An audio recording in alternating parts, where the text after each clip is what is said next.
oportunidade de cumprimentar os seus irmãos e, como disse o Ronaldo na ceia, a analisar, né? A refletir sobre a sua comunhão na horizontal, a união que temos com nossos irmãos. A cena que nós ouvimos hoje na leitura, aliás, muito boa a leitura do Robson, se você prestou atenção, fala da parábola do publicano, do fariseu e do publicano. Jesus fala de dois homens que, como nós, saíram de suas casas e foram ao templo. Né? Parece conosco. Nós saímos de nossas casas e viemos aqui ao templo. E esses homens, então, ele fala que contou essa parábola porque havia algumas pessoas que confiavam em suas obras e desprezavam os outros. Então Jesus conta essa parábola para alertar essas pessoas desse risco de viver e ir ao templo, mas estar afastado. Vamos voltar então em Lucas, capítulo 18. Eu peço aos irmãos que abram de novo suas Bíblias em Lucas, capítulo 18, versículo 9 até o 14. Eu vou ler o primeiro versículo do trecho.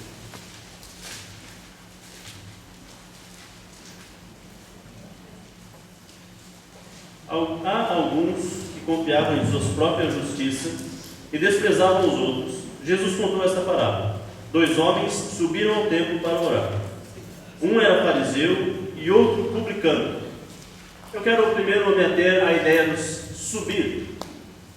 É físico, porque as pessoas moravam na parte baixa da cidade e o templo ficava na parte mais alta da cidade. Então as pessoas subiam ao templo. Mas também é um simbolismo de que quando eu vou à presença de Deus, eu subo, porque Deus é o Altíssimo. E então, quando eu busco a sua presença, logo eu devo elevar os meus pensamentos, eu devo elevar o meu espírito, e eu devo elevar até mesmo o meu corpo. Assim, aquelas pessoas sobem ao templo, eles vão lá. E para que eles vão? Eles vão para orar. Orar também podia ser traduzido como para adorar. Nós temos a ideia da oração sempre pessoal, uma conversa com Deus. Mas oração tem a ver com a adoração. A adoração, nós temos 5 pontos principais.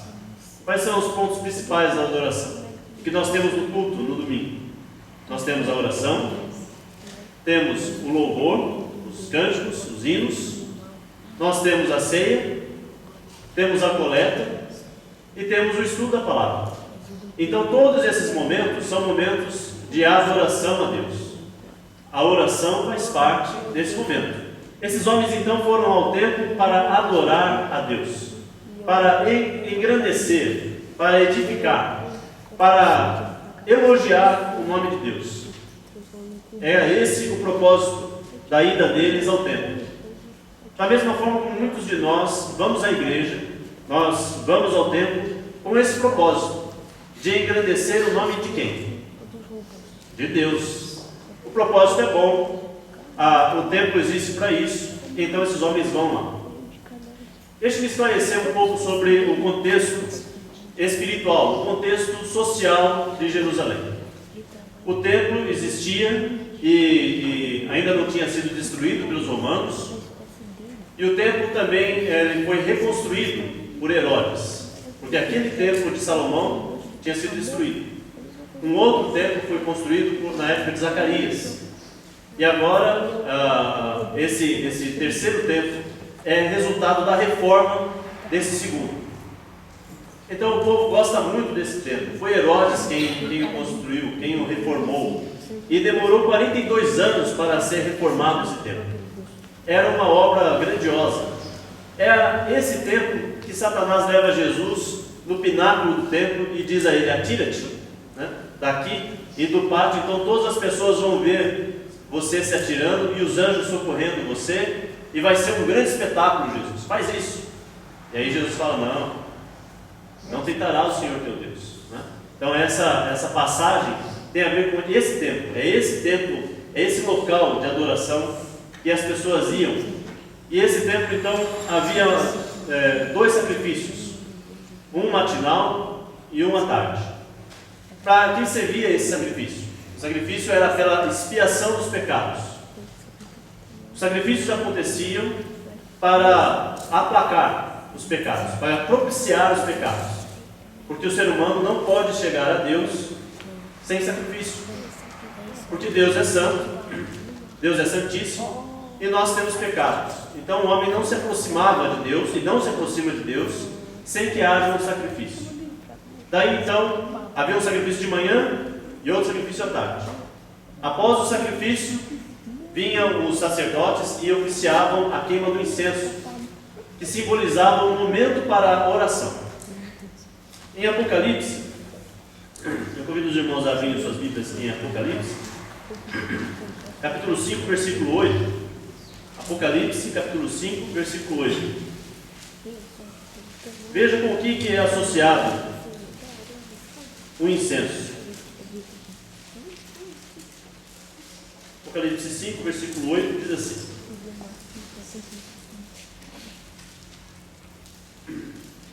ao recebê-lo, os 4 seres viventes e 4 anciãos prostraram-se diante do Cordeiro. Cada um deles tinha uma harpa e taças de ouro, cheias de incenso, que são as orações dos santos. E eles cantavam um cântico novo. Então olha que bonito. As pessoas chegavam ao templo, estava havendo a queima do sacrifício, o sacrifício que estava abrindo caminho para Deus. E agora, enquanto o cheiro ainda da queima do sacrifício, da carne e da gordura daqueles animais estava sendo realizado, agora os sacerdotes entram no templo e queimam o incenso.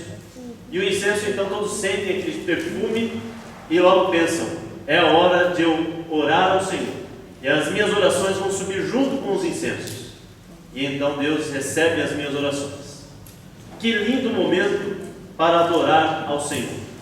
Meu sacrifício foi feito, eu tenho meus pecados perdoados temporariamente, porque esses sacrifícios diários, eles só perdoavam os pecados temporariamente, até que viesse o dia da expiação, até que viesse o dia do sacrifício realmente importante.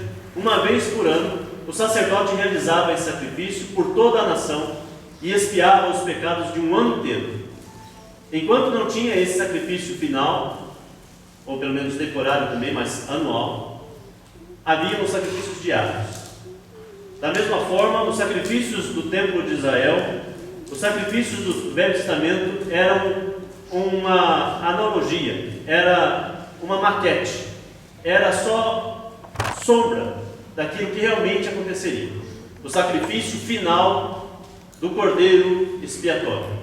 O sacrifício de Jesus por nós. Enquanto não acontecesse esse sacrifício, não se poderia de fato louvar e engrandecer o nome de Deus, porque somos pecadores. Bom, vamos voltar então aos nossos personagens. Jesus disse que os 2 homens subiram ao templo, e nós estamos percebendo que eles subiram ao templo num momento especial, em que havia sido sacrificado o cordeiro, o incenso está subindo, e as pessoas estão orando no templo. E diz que um fariseu vai ao templo. Não, o fariseu ir ao templo é bem comum, é normal. Se você perguntasse a um fariseu: o que você está fazendo aqui no templo? Ele diria para você: onde mais eu estaria? Ele teria essa resposta pronta. É um lugar apropriado para um fariseu estar. O fariseu, nós vemos várias vezes Jesus se defrontando com eles, mas eles eram guardiões da moral e dos bons costumes. Eles eram homens que zelavam pela lei, zelavam pelas práticas mais extremas da lei e inclusive se esforçavam para superar a lei. Eram homens que nós teríamos aqui hoje em alto valor. Jesus está contando essa parábola da mesma forma como ele contou a parábola do bom samaritano. Ele confronta 2 opostos: um sacerdote, de quem se espera tudo de bom, mas que não responde, não corresponde com a imagem que se tem dele. Então o sacerdote não ajuda o homem a um. Também vem depois o levita, alguém também de quem se espera muito, mas também não corresponde. E depois aparece quem? O samaritano, de quem não se espera nada, que não se passa nada de certo. Ele é o vilão da história, mas aí ele brilha, ele faz a boa ação e supera as expectativas. Depois nós temos a parábola não, na verdade não é uma parábola, mas a história da prostituta e do fariseu, Simão. Nós estudamos aqui algumas semanas atrás, e Simão, o fariseu, recebe a Maria, talvez Maria, não sabemos o nome dela, mas a prostituta que lava os pés de Jesus. E mais uma vez, dois personagens de quem não se espera ações da forma como Jesus conta. Jesus parece que sempre conta histórias que confrontam a nossa percepção da realidade. Por que Jesus conta essas histórias tão estranhas? Um fariseu que não faz a vontade de Deus, um sacerdote que não cuida do doente, um levita que não cuida do desamparado, um samaritano fazendo coisas boas. Por que ele fala essas histórias estranhas? Eu tenho para mim que Jesus pensa assim, e que essas histórias nos mostram esse tipo de pensamento. Eu vou falar agora. Quem aqui é bom o suficiente que nunca vai errar?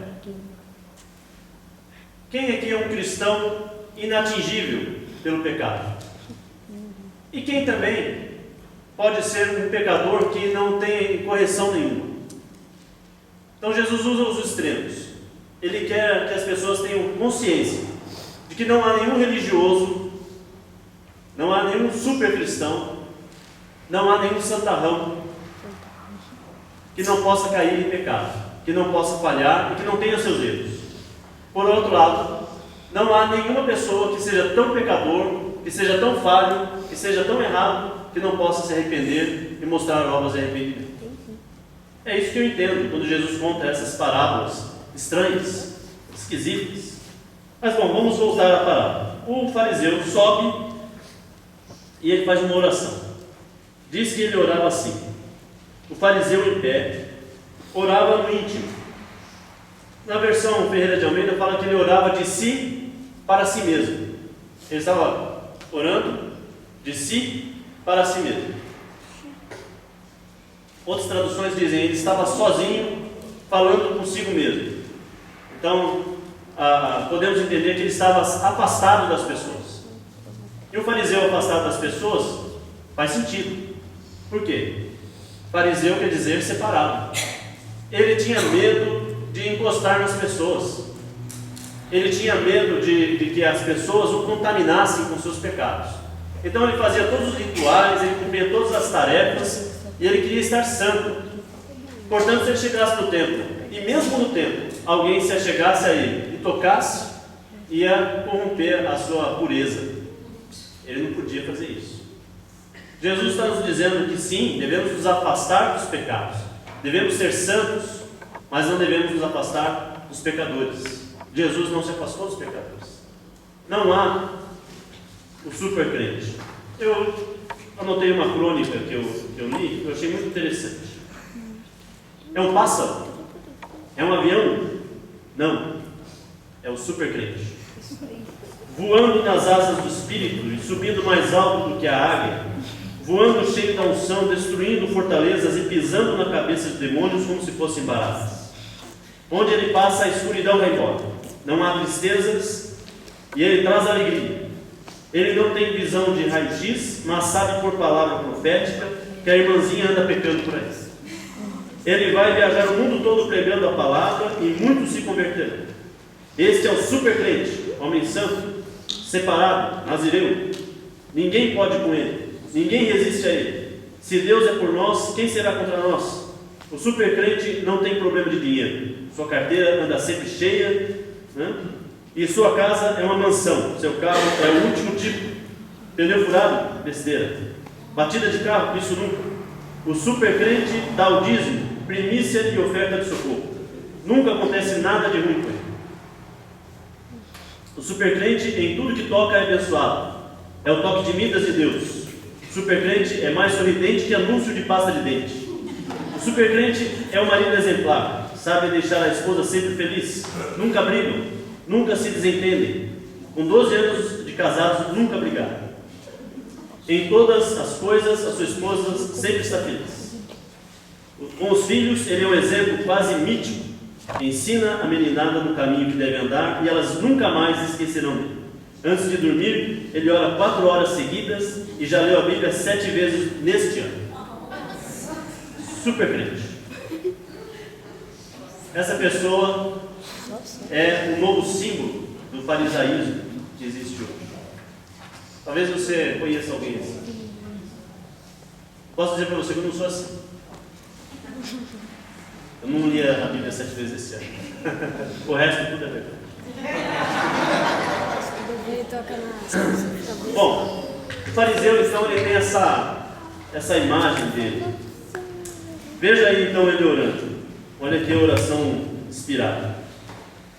O fariseu de pé, separado dos outros, não querendo se contaminar, ora de si para si mesmo. Deus, eu te agradeço porque não sou como os outros homens, ladrões, corruptos, adúlteros, nem mesmo como esse publicano. Veja a oração dele. A primeira palavra da oração começou bem, né? Deus. E aí ele faz obrigado. Também está bom.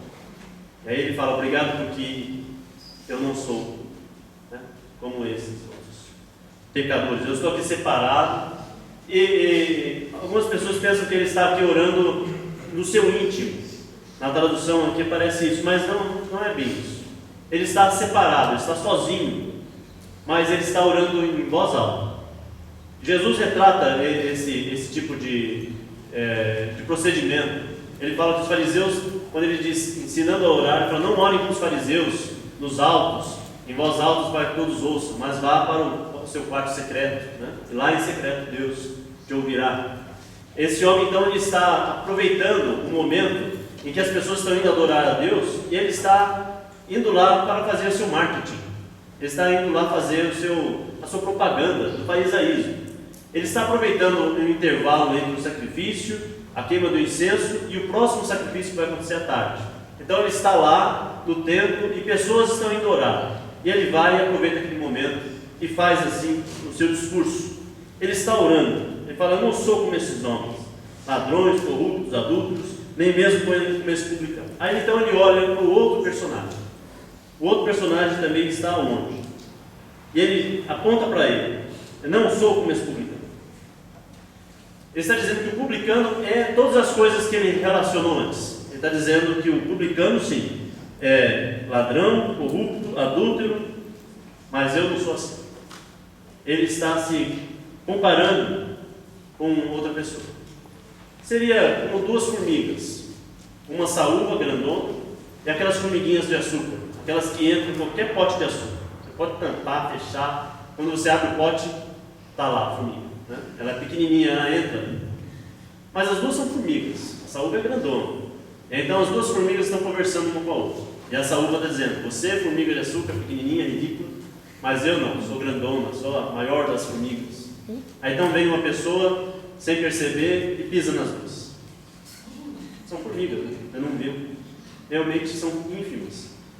Esse homem, ele está com essa saúva. Ele está dizendo: olha como eu sou grande, olha como eu sou poderoso. E você, nanico espiritual, né? Nós sempre procuramos um pigmeu moral para poder nos compararmos. Vamos procurar um anãozinho. Já diria um grande filósofo, Garfield, do Jim Davis, que se você quer parecer magro, fique perto de um gordo, né? E aí tem uma imagem dele perto de um hipopótamo. É assim que nós fazemos, nós nos comparamos com o intuito de parecermos melhor. Ao invés de realmente nos melhorarmos, ao invés de realmente atuarmos em nós, ao invés de realmente nos transformarmos, ficamos felizes em simplesmente compararmos nossas vidas com outros em situação pior. Por que ele não usou outro fariseu para se comparar? Por que ele não se comparou com Abraão? Por que ele não usou Davi? Ele foi buscar um publicano, o mais ínfimo, ali no lugar. Ele deve ter olhado em volta, procurado alguém pior. Na falta dele, vai você mesmo, publicano. Você vai ser a minha vítima hoje. E ele então criticou aquele homem abertamente. É normal nós vermos hoje religiosos criticando outras pessoas. Não devemos fazer isso. Conta a história de uma professora deu a aula na sua escola dominical e contou essa parábola. E aí então, depois de contar a parábola, ela falou sobre humildade, e aí um dos alunos foi convidado a orar. E ele orou assim: obrigado, Deus, que não somos como esse fariseu, hipócrita. Nós somos diferentes, não julgamos os outros. Pode acontecer isso conosco. Quando nós menos esperamos, estamos orando, desfazendo da fé de alguém. Muito bom. Após esse homem desqualificar o seu colega de tempo, ele não está pensando sobre como vive esse publicano. Ele não está comovido pelo fato de um publicano ir ao templo. Seria como hoje entrando aqui uma prostituta. Não seria estranho uma prostituta entrar agora no templo?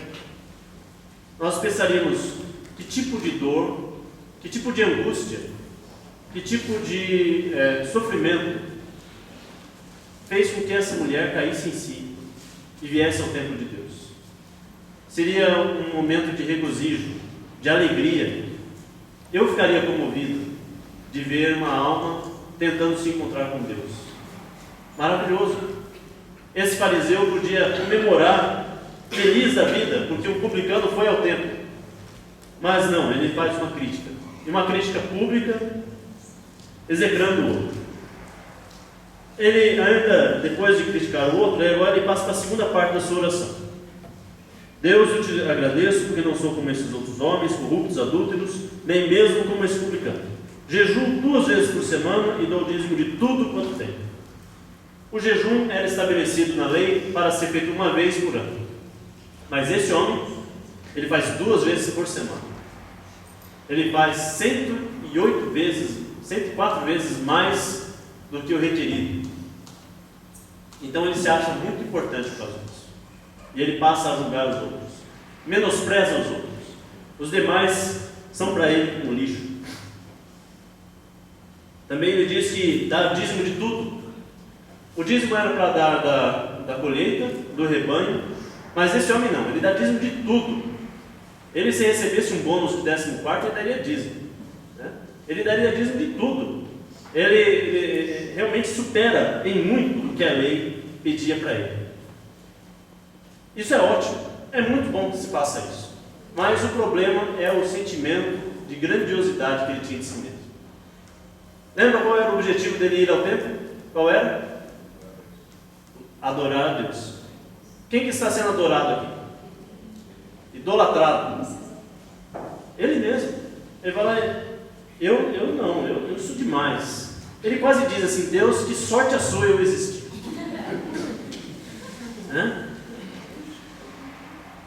Mas não, ele está totalmente errado.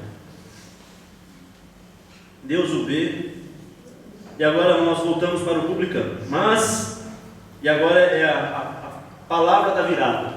Nas parábolas de Jesus sempre tem uma palavra ou uma frase que muda todo o sentido. Mas o publicano, à distância, esse homem também está longe. Mas ele está longe por outro motivo. Ele se considera tão puro que não é digno de estar próximo das outras pessoas. Ele está envergonhado de ser quem ele é. Ele sabe exatamente como as pessoas pensam dele. Ele é um publicano. Então todos pensam que ele é um ladrão. Ele é um roubador do povo. Ele traiu a nação porque ele cobra impostos dos seus compatriotas para entregar para Roma. Você fala: mas aí ele é um funcionário público. Isso é bom, né? Aqui em Brasília não fala mal de funcionário público, não. É mau negócio. Mas como é que Roma cobrava os impostos? Ela dizia assim: nesse bairro eu quero arrecadar 2 milhões.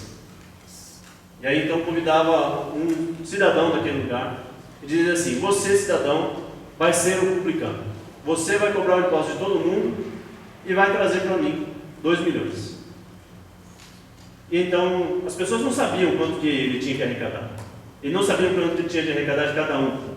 Ele fazia as contas, via quanto que dava por cabeça e ia cobrando das pessoas. O que ele fazia? Aumentava o valor e cobrava mais era muito comum os publicanos cobrarem muito mais. Ele tinha muitas formas de tirar dinheiro do pessoal. E ele tirava mesmo, eles tiravam em grande quantidade. E não era errado, porque aquilo era a remuneração dele. Ele tinha que dar para Roma um valor, tudo que ele conseguisse arrecadar a mais era dele. Então não era assim um roubo, mas era imoral. Era se perfazer de autoridade. Ele usava e abusava da autoridade que recebia de Roma. Como é que os compatriotas dele o viam? Ladrão, traidor. E agora ele está no templo, e no templo todos somos irmãos. Diante de Deus, todos somos pecadores. Diante de Deus, todos nós necessitamos da misericórdia. Este homem está lá, com seus problemas, e Jesus o retrata de uma forma drástica. Diz que ele nem ousava olhar para o céu, mas ele batia no peito e dizia: Deus, tem misericórdia de mim, que sou pecador. Essa cena de um homem batendo no peito, para nós parece normal, né? Parece até alguém dizendo assim, se arrogando, mas não era isso. A cena de um homem bater no peito com a cabeça baixa é muito drástica. Essa cena era muito rara, até mesmo para as mulheres era raridade, mas era mais comum mulheres fazerem isso em funerais ou em momentos muito tristes, e homens era raríssimo. Na Bíblia nós só temos mais uma passagem falando de homens batendo no peito. É quando Jesus está crucificado e o centurião proclama: esse é verdadeiramente o Filho de Deus. Os céus se escurecem, a terra treme, e aí as pessoas passam de frente à cruz, homens e mulheres, e batem no peito, muito tristes, muito contritos, muito arrependidos, chocados até com a realidade deles. Esse homem está nesse momento de profunda contrição. Ele está arrependido e algo grande está acontecendo dentro dele. Como aquela mulher que lava os pés de Jesus com suas lágrimas, que solta seus cabelos em público, que derrama o perfume. Ela está num ato de adoração extrema. Ela está sendo extravagante em sua adoração. Esse homem está no templo de forma extravagante. Ele está se derramando diante de Deus. E ele não diz simplesmente que é pecador. Ele diz assim: Deus, tem misericórdia de mim. Porque aquele sacrifício que foi feito lá no pátio sirva para mim. Que aquele sacrifício seja pelos meus pecados. Ele está aceitando o sacrifício que está acontecendo lá fora. A carne do cordeiro que está queimando. Ele está tomando para si a expiação dos seus pecados. Ele está pedindo, ele está rogando a Deus. E ele diz: ó Deus, tem misericórdia de mim, que sou o pecador. Poderíamos traduzir dizendo que ele diz assim: eu sou o pecador. Como Paulo fala em Timóteo, eu sou o principal dos pecadores. Ele não simplesmente não se defende, ele não diz de nenhuma qualidade, não que ele não tivesse. E nós pensamos no publicano como um homem pobre. Não, esse homem não é pobre, não. Esse homem é rico. A exemplo de Zaqueu, ele era um homem de posses. Mas ele está, mesmo sendo um homem de posses, diante de Deus, está dizendo que é necessitado. Nós lemos semana passada o Salmo 40, versículo 17. Eu sou pobre e necessitado. Senhor, cuida de mim. Esse homem está orando desta forma, conforme o coração de Davi. Esse homem pede pela misericórdia de Deus. Finalmente, então, no versículo 14, Jesus conclui a passagem e diz: eu lhes digo que este homem, e não o outro, foi para casa justificado diante de Deus. Pois quem se exalta será humilhado, e quem se humilha será exaltado. Vamos imaginar o seguinte: eu quero subir aqui no teto. Então eu pego a minha mão aqui e me levanto. Não dá. Eu não posso exaltar a mim mesmo. E também não posso pedir que uma outra pessoa que esteja aqui no chão me levante. Não adianta. Ela também não pode me levantar. Ela não pode me exaltar. Ela pode me exaltar um pouquinho, mas não o suficiente. Eu usei o exemplo do teto aqui, mas esse teto é baixo. Vou imaginar um teto alto, 30, 50 metros de altura. E aí então eu peço para todos aqui me ajudarem, me exaltem, me exaltem. E aí as pessoas me exaltam, elas me levantam. Mas não vai dar. Não adianta. A exaltação dos homens não vai resolver. Nós, para atingirmos a presença de Deus, só podemos ser levantados pelo próprio Deus. Só Ele está nas alturas. Só Ele é capaz de nos exaltar. Nós não podemos exaltar a nós mesmos. Precisamos que Deus nos levante. Eu lhes digo que este homem, o publicano, vai para casa justificado diante de Deus. Pois quem se exalta será humilhado. O publicano é citado como o primeiro. Aquele é o fariseu agora. O fariseu vem primeiro na história, mas termina por último. Ele desprezava os outros, mas agora ele é aquele. Quem? Aquele. Qual? O desprezado. Ele foi desprezado por Deus. Ele volta para casa feliz. O fariseu volta para casa porque ele fez a tarefa dele. Ele se apareceu, ele orou diante das pessoas. As pessoas, talvez alguns foram lá cumprimentá-lo, dizer: olha que bela oração que você fez. Puxa, que bom que você é tudo isso, hein? Nossa, eu queria ser assim. E então todos os exaltam e ele volta para casa satisfeito consigo mesmo. Mas essa satisfação é momentânea e falsa. Ela vai passar. Já o publicano não. O publicano volta para casa justificado. Ele estava lá chorando. Ele estava lá triste. Diante de Deus ele se derramou. E ele volta para casa agora justificado. E uma paz toma conta da sua vida. Com certeza, no próximo sábado, ou no próximo dia, que ele voltar ao templo, ele estará diferente. Ele agora está sendo transformado. Eu creio que esse publicano é totalmente representado por Zaqueu, no capítulo 19, no capítulo seguinte, quando Zaqueu toma uma decisão de transformar-se. E tem até a música, né, do Regis Danese. Tocou tanto. Sabe que eu até, várias vezes eu peguei esse texto, vou pregar sobre Zaqueu, o publicano. Aí eu pensava na música e falei: não aguento mais. Mas agora passou um pouquinho a febre da música e eu voltei a gostar, né, da passagem. E ele fala assim: faz um milagre em mim, mexe na minha vida, mexe nas minhas estruturas, me transforma. Essa é a oração do publicano. Eu gostaria de convidar você, meu irmão, a não confiar nas suas obras.